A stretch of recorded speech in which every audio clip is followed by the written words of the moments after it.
Joining us now is John George, principal of Fleming Middle School. John, thanks so much for being with us today. Thanks for having me.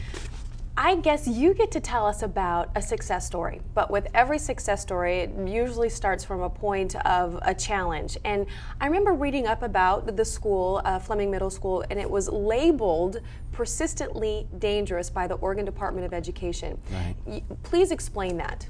Well, approximately 2 to 3 years ago, under the No Child Left Behind Act, which is federal legislation, based on our expulsion rate at Fleming for student discipline, the Department of Education labeled us as a quote-unquote persistently dangerous school. Mm-hmm. We were only one of two in the state at that point in time. The first, actually, that was labeled persistently dangerous. And I really consider that to be somewhat of a misnomer, because I think that it really shows that Fleming was a place that was safe, that was taking care of business in terms of student discipline. You see, the state of Oregon under that legislation, determines a school to be persistently dangerous based on the number of expulsions in certain categories that involve law enforcement. And on our campus, when a student breaks the law, we involve law enforcement. Now, does that happen on other campuses? You know, I can't really speak to that. Okay. I would assume it would. I would hope it does. But I know at Fleming it did. And we, for a couple of years in a row, had a high expulsion rate. But since that time, we've come out of that persistently dangerous label, and really our student discipline issues, issues of severity of those natures that would require law enforcement, have become almost non-existent. And why do you think, what happened? Well, where was the shift? You know, I think it all stems from a behavior supports program that we implemented, but frankly, probably more importantly, from a staff that's really dedicated and hardworking and really cares about kids and communicates our expectations clearly to children. So if you were to give somebody a recipe or an antidote for that type of situation, aside from the great quality of teachers that you have, do you have some other things, some helpful tools that other schools could learn from for that success? Well, there's a statewide initiative going on right now to implement what's called positive behavior supports programs, and I believe we were one of the first, if not the first in our district, to move forward with a behavior support program.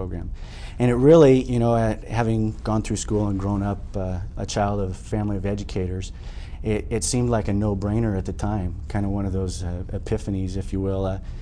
We teach the kids our expectations.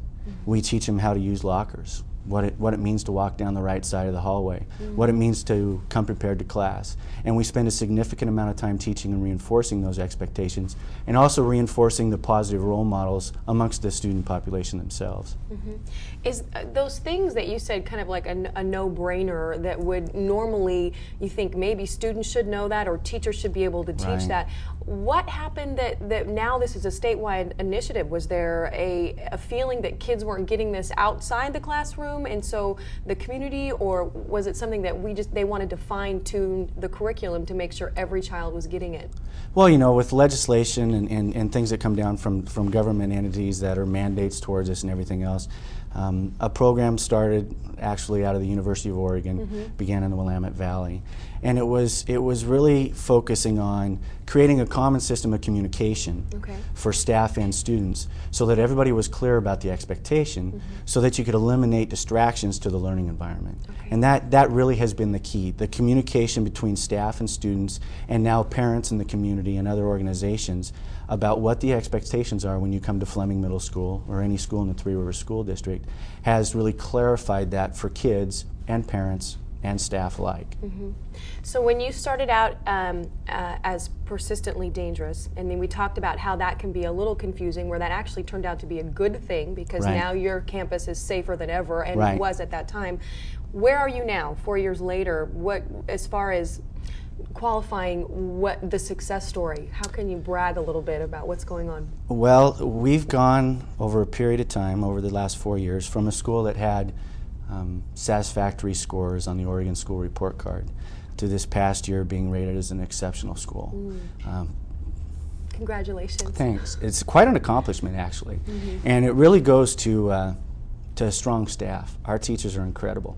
They work hard. There is no magic bullet. We have a positive behavior supports program. We have these things in place. But really the magic bullet is hard work and dedication and professionalism. You know, our teachers uphold the standards of the Three Rivers District. and they truly are professionals. How do you keep them inspired on a daily basis? I don't know if I do that. Inspiration truly comes from the kids, I think, and serving them and serving our community. It's a great place because a lot of our teachers, the majority of our teachers, live in our community. So they have a vested interest in the success of our students. We're all getting old, and somebody's going to have to take care of us in the future, so we want them to be successful. I've placed such great faith in our teachers that my 2 sons went through that school.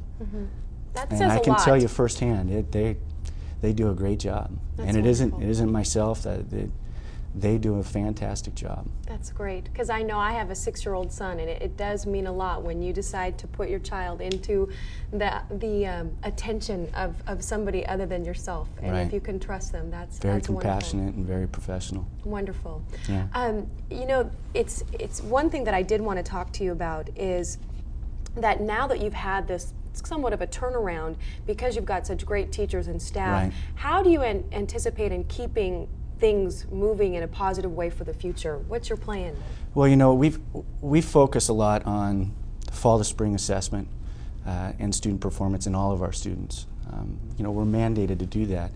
We're a very data-driven organization.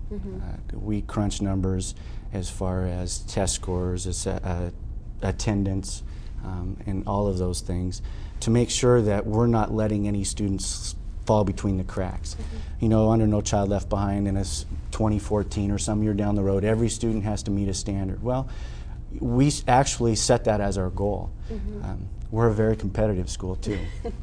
We like to win, and we think in that method, in that mantra, it does our students a great service, because we know that we're striving so that every student can be successful. Now, if there's some magical number that's an assessment number that a student has to reach, not everyone may reach that, but by tracking performance from a fall to spring, we know that there's significant growth in all of our kids. And I think that's the key to sustainability for us, is making sure that we continue to do that, and that we continue to refine our techniques in the classroom, that we continue to actively engage the students and make school a place where, you know, they're going to be safe and they're going to want to come to learn. Great. Do you feel that when your students leave Fleming Middle School that they're ready for high school? Well, I can say firsthand I truly believe that. My sons are freshmen and sophomores at North Valley High School right now, and they received a solid foundation at Fleming. Great. That's given them a great springboard to their success at North Valley right now. Sounds wonderful. It Yeah. sounds like any student would be lucky to be under the care of the Three Rivers School District, and specifically Fleming. Well, I certainly hope so. Thank you. Thanks for being with us, and again, congratulations on your success. Thank you very much. What does it take to make a small rural school district thrive? Well, next month you're going to find out, because we're going to take a detailed look at the Prospect School District. I'm Tricia Pine. Thanks for joining us for School Talk.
What's it take to educate a child for a lifetime of choices?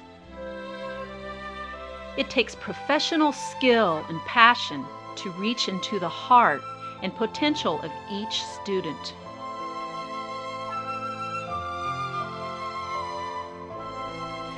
It takes support and guidance.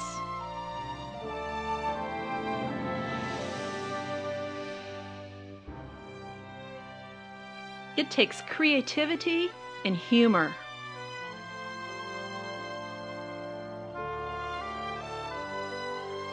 It takes encouragement and communication.